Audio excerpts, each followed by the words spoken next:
बच्चों, welcome to breathe biology. आज हम लोग स्टार्ट करें एक नया टॉपिक जिसका नाम है सेंस ऑर्गन्स। अब ये सेंस ऑर्गन क्या होते हैं बच्चों? कुछ भी एनवायरनमेंट में चेंज आ रहा है, कोई भी सेंसेशन जो है जिसको हम सेंस कर पा रहे हैं, ये जो भी परसीव कर पा रहे हैं, ये हमारे कौन करते हैं? ये करते हैं हमारे सेंसरी रिसेप्टर्स, जो कहाँ पाए जाते हैं? हमारे सेंस ऑर्गन्स में।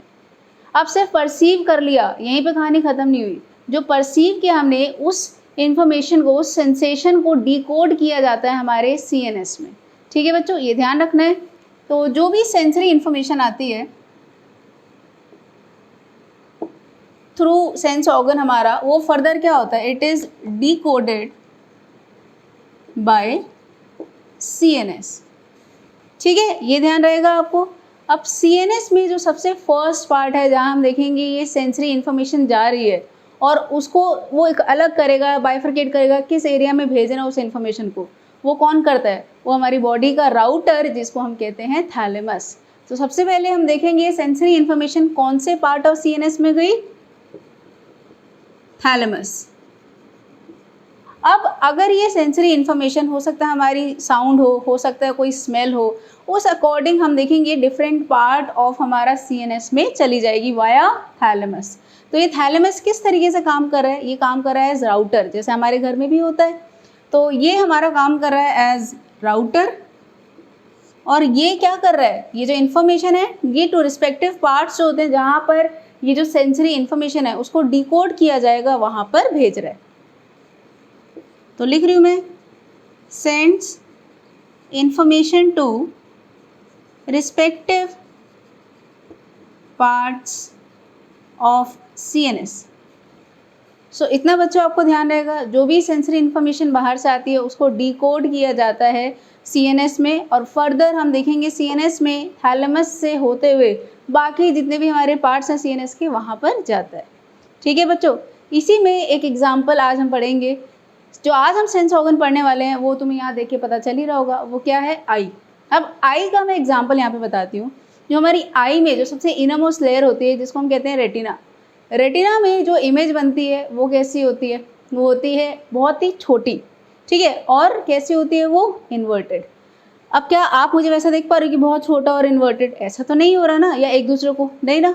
तो अब वो जो इम्पल्स है वो हमारा जाएगा to respective part of CNS, और सीएनएस में कौन सी वाली जगह पे जाएगा भाई? कहाँ पे? विजुअल कॉर्टेक्स है हमारा, ऑक्सीपिटल लोब में, वहाँ पर जाएगा, और वहाँ पर जो इमेज है वो हमारी कैसी हो जाएगी? इरेक्ट, और जो सेम साइज है उसी हिसाब से। ठीक है, तो क्या हुआ? उस सेंसरी इन्फॉर्मेशन को क्या किया गया? डिकोड किया गया। कहाँ पर? हमारा ऑक्सीपिटल लोब में जो पाया जा रहा है विजुअल कॉर्टेक्स। इतना क्लियर है बच्चों? तो बच्चों, आज हम सेंस ऑर्गन पढ़ने वाले हैं, उसका नाम है eye, which is also known as photoreceptor. अब फोटो रिसेप्टर क्यों बोलते हैं? फोटो का मतलब क्या हो गया? लाइट, रिसेप्टर मतलब रिसीव। तो हमारी आईज क्या करती हैं? लाइट रिसीव कर रही है, तो इसलिए क्या बोल दिया? Photo receptor. अब मेरा क्वेश्चन ये है, सबसे पहले कौन से फाइलम में फोटो रिसेप्टर हमारा पाया गया था? सोचो।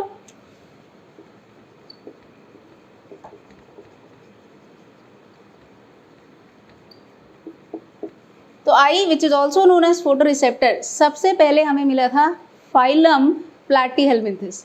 और प्लैटीहेलमिन्थेस में हम देखेंगे स्पेसिफिकली प्लैनेरिया में क्या पाए गए थे? आई स्पॉट्स मिले थे। ठीक है, वो आई स्पॉट से एकदम टिपिकल जैसे हमारी आई है वैसा नहीं था, बस वो उसमें और हमारी आईज में क्या डिफरेंस है? वो सिर्फ क्या कर रहे थे? लाइट को डिटेक्ट कर पा रहे थे, वो कोई इमेज नहीं बना पा रहे थे, इतनी कुछ मशक्कत नहीं कर रहे थे। क्योंकि देख रहे हो कितने पहले वाले फाइलम के लोग हैं, तो कितना ही एडवांस होंगे? नहीं होंगे। तो लेकिन फिर भी उनके अंदर क्या एक एडवांसमेंट आया था कि उनके पास आई स्पॉट्स आए थे। Eye spots first appeared in planaria. ठीक है बच्चों, ध्यान रखना है, ये फोटो रिसेप्टर्स थे, सिर्फ लाइट को डिटेक्ट कर रहे थे, इमेज का फॉर्मेशन नहीं कर रहे थे। तो ये तो हमने देख लिया सबसे पहले आई स्पॉट किस में आए। अब हम बात करते हैं ह्यूमन आई की। तो जो हमारी आईज हैं वो कहाँ पाई जाती हैं बच्चों? हमारी, आप देख रहे हो ये स्कल है, स्कल हम देखेंगे यहाँ पे ऐसे बोनी सॉकेट्स होते हैं। ये जो बोनी सॉकेट्स हैं इनको हम बोलते हैं ऑर्बिट। ठीक है, एक मैं डायग्राम से बनाती हूँ यहाँ पे। अगर ये स्कल है तो हम देखेंगे यहाँ पे ऐसे खाली खाली सा स्पेस है, इस खाली स्पेस को हम बोलते हैं ऑर्बिट्स या आई सॉकेट। ठीक है, तो इसके अंदर हम लोग आई बॉल डाल देते हैं, एक बार को मान लेते हैं ये आई बॉल है। इस तरीके से ये आई बॉल इसमें लॉज्ड होती है। ठीक है, तो इसकी लोकेशन क्या है, bony eye socket which is also known as orbit. इतना क्लियर है बच्चों। अब ये बस ऐसा तो नहीं है ना कि यहीं पे बैठी रह जाएगी, गिरेगी नहीं। अगर कुछ आसपास नहीं होगा तो गिर भी सकती है। अब आसपास इसके क्या होता है हम देखेंगे। इसके आसपास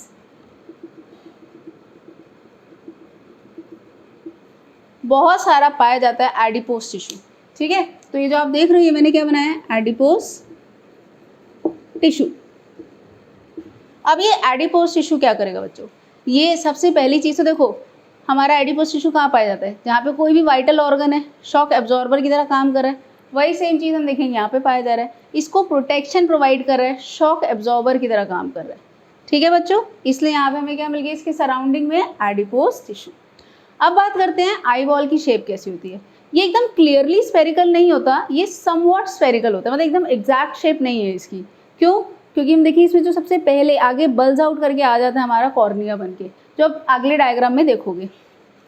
तो शेप हम देखते हैं कैसा है, शेप इज नियरली स्फेरिकल। अब बात करते हैं बच्चों साइज की। जो आई बॉल है उसका साइज कितना होता है, तो साइज हम देखेंगे, साइज होता है around 2.5 centimetre in diameter. So it is 2.5 centimetre in diameter. कुछ बच्चे कंफ्यूज हो जाते हैं आई बॉल या आई क्या चीज़ है। ये जो हमें दिख रहा है इतना सा पार्ट, सिर्फ यही आई नहीं है, इसके अंदर ये जो हमें दिख रहा है सिर्फ 1/6 पार्ट है हमारा आई बॉल का। बहुत बड़ी आई बॉल जो अंदर हमारे आई सॉकेट के अंदर पाई जा रही है। ठीक है, तो अगर हम पूरा वो स्ट्रक्चर देखें तो इट इज़ समवॉट स्फेरिकल। उसका डायमीटर कितना होता है, अराउंड 2.5 सेंटीमीटर होता है। ठीक है, अब हम बात करते हैं इसका वेट कितना होता है। तो ईच आई वेज अराउंड 7 ग्राम। ठीक है बच्चों, ये थोड़ी बहुत डिटेल्स मैंने आपको बता दी। क्या क्या था, सबसे पहले हमें मिला प्लानेरिया में, ये कहाँ पाया जाता है, बोनी सॉकेट में पाया जाता है, जिसके सराउंडिंग में क्या पाया जा रहा है, एडिपोज टिश्यू। शेप कैसी है, इट इज़ नियरली स्फेरिकल।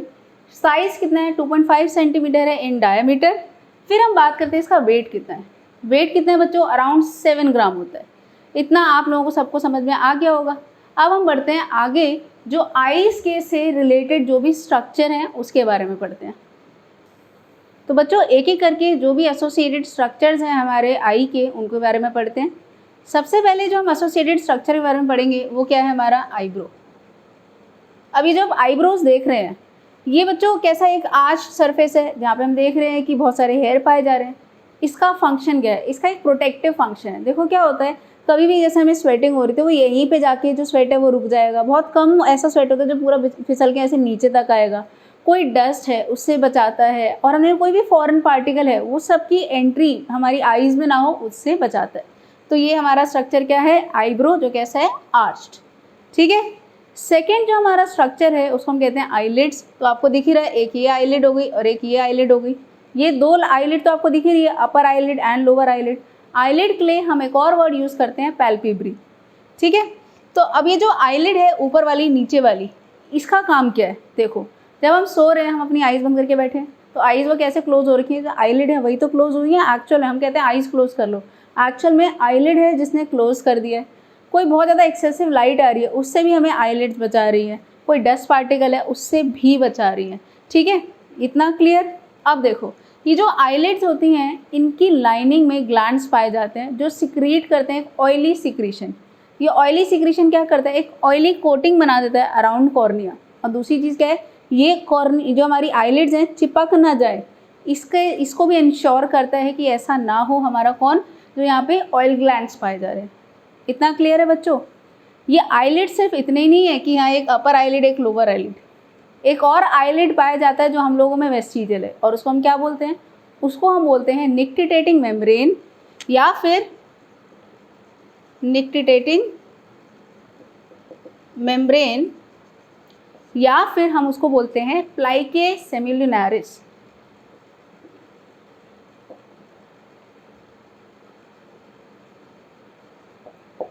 अब ये निक्टिडेटिंग मेम्ब्रेन या प्लाइकेस सेमिलुनारिस जो है ये हम लोगों में तो वेस्टिजियल है, पर कुछ तो ऐसे लोग होंगे जिसमें ये फंक्शनल रहा होगा।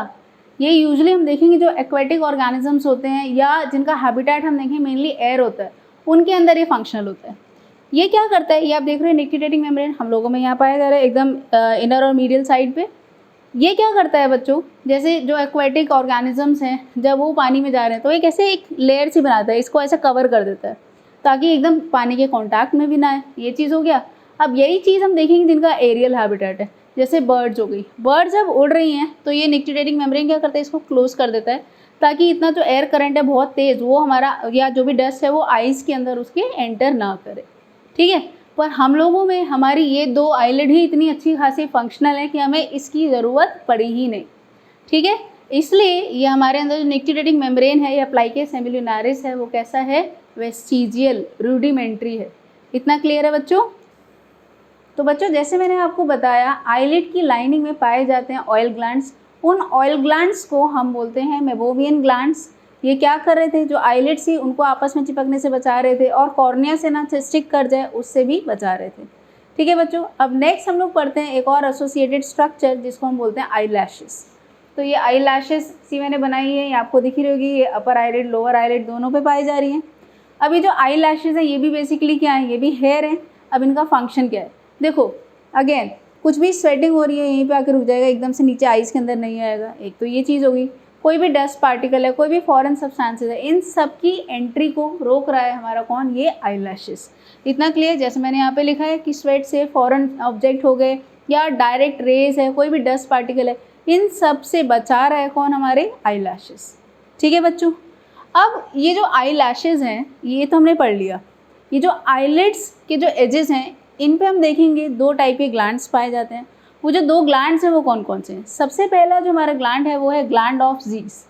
ये जो ज़ीस है ये मॉडिफाइड सिबेशियस ग्लैंड है। सीबम कैसी सिक्रीशन होती है, ऑयली सिक्रीशन होती है। तो ये जो सिबेशियस ग्लैंड है इससे निकल रहा है एक ऑयल, जिससे क्या हो रहा है बच्चों, जितनी भी हमारी आई लैशेज हैं ये आपस में चिपक नहीं रही है क्योंकि ऑयल है। आप खुद से देखो हमारे बालों में अगर बहुत ज़्यादा ऑयल होगा तो वो आपस में एंटैंगल नहीं होते। वही सेम चीज़ हम देख रहे हैं कहाँ पर हो रहा है, हमारे आई लैशेज में हो रहा है। इतना क्लियर। एक चीज़ और ध्यान रखनी है, कभी कभार कुछ बैक्टीरियल वायरल इन्फेक्शन हो जाने की वजह से क्या होता है, इन ग्लैंड्स का इन्फ्लेमेशन हो जाता है और इन ग्लैंड्स के इन्फ्लेमेशन होने के बाद जो कंडीशन होती है उसको हम बोलते हैं स्टाई। आपने देखा भी होगा कुछ लोगों को जो आईलिड होता है यहाँ पे एकदम रेड रेड सा स्वॉलन सा हो जाता है ना, बहुत पेनफुल होता है। उस पेनफुल कंडीशन को हम बोलते हैं स्टाई। अब ये एक्चुअल में देखो कैसा होता है, मान लेते हैं ये फॉलिकल है, यहाँ पे हमारा सिबेशियस ग्लैंड है। ठीक है, तो इस तरीके से हम देखेंगे ये पाया जा रहा है। अब ये अपना सीक्रेशन सारा यहाँ पे इसे डिस्चार्ज किया, जिससे अब जितने भी हम देख रहे हैं यहाँ पे आई लैशेज हैं सारा ऑयल है, जिसकी वजह से ये आपस में एंटैंगल नहीं होंगे।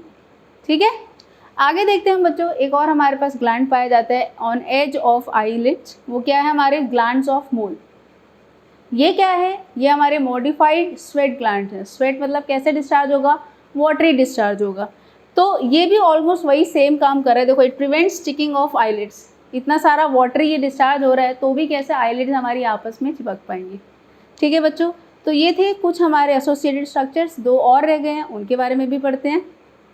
तो बच्चों देखते हैं फोर्थ एसोसिएटेड स्ट्रक्चर, वो है हमारे पास कंजक्टिवा। कंजक्टिवा एक ट्रांसपेरेंट सा म्यूकस मेम्ब्रेन की कोटिंग होती है जो हम देखेंगे इनर पार्ट ऑफ आईलिड्स में और कुछ पार्ट ऑफ कॉर्निया को भी कवर करता है।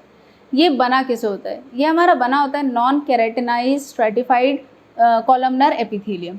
तो नॉन केराटिनाइज मतलब केराटिन एब्सेंट है। अगर केराटिन एब्सेंट होगा तो वाला एरिया कैसा होगा, ड्राई या मॉइस्ट, ऑब्वियसली मॉइस्ट होगा। स्ट्रेटिफाइड मतलब मल्टीपल लेयर्ड। अब कॉलमनर एपिथेलियम है। ठीक है, यहाँ पर हम देखेंगे बहुत सारे गॉबलेट सेल्स पाए जाते हैं और हम देखेंगे अगर कभी भी इसमें इन्फेक्शन हो गया, कोई वायरल इन्फेक्शन हो गया कुछ भी, तो उससे हम देखते हैं ये जो कंजक्टिवा है ये इन्फ्लेम हो जाता है और उस कंडीशन को हम बोलते हैं कंजक्टिवाइटिस।